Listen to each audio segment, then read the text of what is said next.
ರಾಜ್ಯದಲ್ಲಿ ಕಾಂಗ್ರೆಸ್ ಮತ್ತು ಬಿಜೆಪಿಯ ನಡುವೆ ಮೊಟ್ಟೆ ಜಟಾಪಟಿ ನಡೀತಾ ಇದೆ ನಿನ್ನೆಯಿಂದ. ಶಾಸಕ ಬಿಪಿ ಹರೀಶ್ ಬಿಜೆಪಿಯ ಎಂಎಲ್ಎ ಇದಾರಲ್ಲ, ಅವ್ರ ಮೇಲೆ ಮೊಟ್ಟೆ ಎಸೆದಿದ್ದಕ್ಕೆ ಬಿಜೆಪಿ ಕೆಂಡ ಕಾರ್ತಾ ಇದೆ. ರಾಜ್ಯಾಧ್ಯಕ್ಷ ಬಿವೈ ವಿಜಯೇಂದ್ರ ನೇತೃತ್ವದಲ್ಲಿ ಇವತ್ತು ಧರಣಿಯನ್ನ ಮಾಡ್ತಾ ಇದ್ದಾರೆ. ಕಾಂಗ್ರೆಸ್ ನಡೆಯನ್ನ ಖಂಡಿಸಿ ಬಿಜೆಪಿ ಬೃಹತ್ ಪ್ರೊಟೆಸ್ಟ್ ಅನ್ನು ಕೂಡ ಹಮ್ಮಿಕೊಂಡಿದೆ. ವಿಧಾನಸೌಧದ ಗಾಂಧಿ ಪ್ರತಿಮೆಯ ಬಳಿ ಪ್ರತಿಭಟನೆಯಲ್ಲಿ ತೊಡಗಿಕೊಂಡಿದ್ದಾರೆ. ಬಿಜೆಪಿ ಶಾಸಕರ ಮೇಲೆ ದಾಳಿ ಮಾಡುವ ಕೊತ್ವಾಲ್ ಸರ್ಕಾರಕ್ಕೆ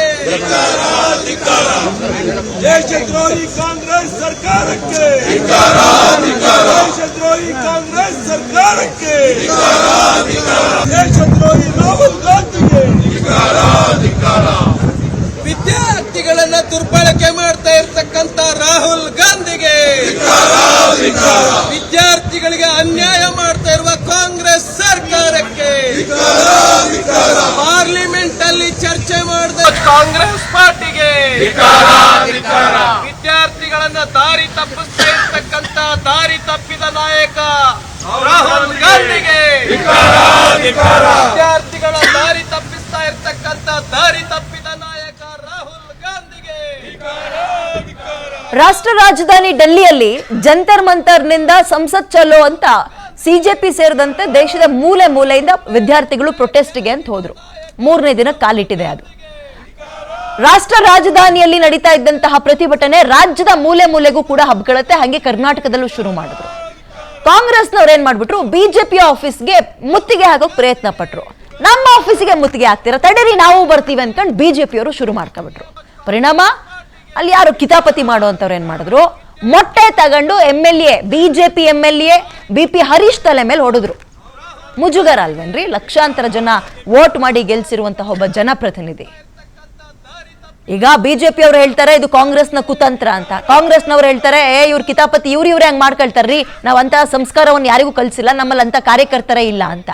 ಅಂಡ್ ಈ ರೀತಿ ಮೊಟ್ಟೆ ಹೊಡೆಯೋದು, ಮಸಿ ಬಳಿಯೋದು, ವಿಧಾನಸೌಧದ ಮುಂದೆ ಒಬ್ಬ ಜನಪ್ರತಿನಿಧಿಗೆ ಚಪ್ಪಲಿಲ್ ಹೊಡೆದಿರೋದು, ನಮ್ಮ ಕರ್ನಾಟಕ ರಾಜ್ಯದ ಜನಪ್ರತಿನಿಧಿಗಳಿಗೆ ಇತ್ತೀಚೆಗೆ ಅದು ಕಾಮನ್ ಆಗ್ತಾ ಇದೆ ನೋಡಿ. ಅಲ್ಲಿ ಎಂತ ಮುಜುಗರದ ಸನ್ನಿವೇಶ ಇದು. ಇದನ್ನ ಖಂಡಿಸಿ ಬಿಜೆಪಿ ಪ್ರತಿಭಟನೆ ಮಾಡ್ತಾ ಇದೆ. ಕೊತ್ವಾಲ್ ಸರ್ಕಾರಕ್ಕೆ ಧಿಕ್ಕಾರ ಅಂತ ಹೇಳ್ತಾ ಇದ್ದಾರೆ. ಕಾಂಗ್ರೆಸ್ ಬಿಜೆಪಿ ನಡುವೆ ಮೊಟ್ಟೆ ಕದನ ಜೋರಾಗ್ತಾ ಇದ್ದು ಬಿಜೆಪಿಯವರೇ ಮೊದಲು ಎಸೆದಿದ್ದು ಅಂತ ಕಾಂಗ್ರೆಸ್ನವರು ಆರೋಪ ಮಾಡ್ತಾರೆ. ಮೊಟ್ಟೆ ಎಸೆದಿದ್ದು ಕಾಂಗ್ರೆಸ್ನವರು ಅಂತ ಬಿಜೆಪಿ ಅವರು ಹೇಳ್ತಾರೆ. ಈಗ ನೀಟ್ ಕದನದಲ್ಲಿ ಮೊಟ್ಟೆ ಪಾಲಿಟಿಕ್ಸ್ ಕೂಡ ಜೋರಾಗಿದೆ. ಇದು ನೀಟ್ ಅನ್ನುವ ಗಂಭೀರ ಪರಿಕಲ್ಪನೆಯನ್ನ ಅಥವಾ ಗಂಭೀರ ವಿಚಾರವನ್ನ ಒಂದು ಮೊಟ್ಟೆಗೆ ಡೈಲ್ಯೂಟ್ ಮಾಡಿಬಿಟ್ರು, ಪೊಲ್ಯೂಟ್ ಮಾಡಿಬಿಟ್ರು, ಅಥವಾ ಅದರ ತೂಕವನ್ನ ಕಡಿಮೆ ಮಾಡುವಂತಹ ಕೆಲಸವನ್ನ ಮಾಡಿಬಿಟ್ರು ಈ ರಾಜಕೀಯ ನಾಯಕರುಗಳು. ಮಕ್ಕಳು ಪಾಡಿಗೆ ಅವ್ರು ಏನೋ ಕೇಳ್ಕೊತಾ ಇದ್ರು, ಶಿಕ್ಷಣ ವ್ಯವಸ್ಥೆ ಸರಿ ಮಾಡ್ಕೊಡಿ ಅಂತ ಇದ್ರು. ಪುಟಾಣಿ ಮಕ್ಕಳನ್ನ ಅಮ್ಮಂದ್ರು ಕರ್ಕೊಂಡೋಗಿ ಒಂದು ಬೋರ್ಡ್ ಇಟ್ಕೊಳ್ತಾ ಇದ್ರು ಅಥವಾ ಹೋರ್ಡಿಂಗ್ ಇಟ್ಕೊಳ್ತಾ ಇದ್ರು. ಏನಂತ, ನಾನ್ ಸ್ಕೂಲಿಗೆ ಹೋಗೋಕ್ಕಿಂತ ಮುಂಚೆ ದಯವಿಟ್ಟು ಎಜುಕೇಶನ್ ಸಿಸ್ಟಮ್ ನೀವು ಸರಿ ಮಾಡ್ಕೊಡ್ಬೇಕು ಅಂತ ಪುಟಾಣಿ ಮಕ್ಕಳು ಬೋರ್ಡನ್ನು ಇಟ್ಕೊಂಡಿದ್ವು.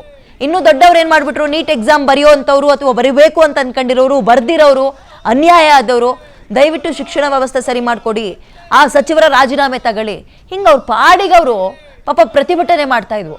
ಈ ರಾಜಕೀಯ ನಾಯಕರುಗಳು ಹೋದ್ರು, ಅಲ್ಲೂ ಹೋದ್ರು. ಬಿಡ್ತಾರ ಬಿಜೆಪಿ ಅವರು?